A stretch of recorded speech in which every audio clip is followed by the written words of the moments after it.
niwaahidi kuwa kama serikali tumejipanga uchaguzi huu kufanyika kwa njia ya haki kwa kusimamia misingi yote ya kanuni, sheria na desturi zote za uchaguzi.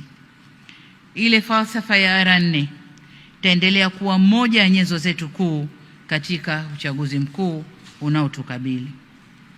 Nyote ni mashahidi wa maboresho na mageuzi makubwa tuliyokushafanya, kama vile kuruhusu mikutano ya kisiasa kuendelea nchini, inaendelea huko, bunge kufanya mabadiliko ya kisheria na kufuta sharti la mgombea kupita bila kupingwa, na sasa kila mgombea wa ubunge au diwani lazima apigiwe kura. Lakini vile vile tumeanzisha tume huru ya uchaguzi iliyokuwa ikidaiwa miaka yote, tayari tumeshaianzisha.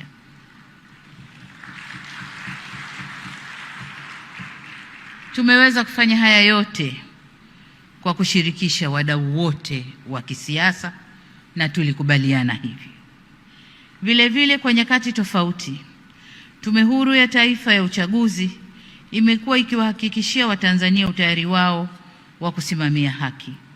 Nitoe wito kwa wadau wote wa kisiasa kuhakikisha wanatimiza wajibu wao kikamilifu.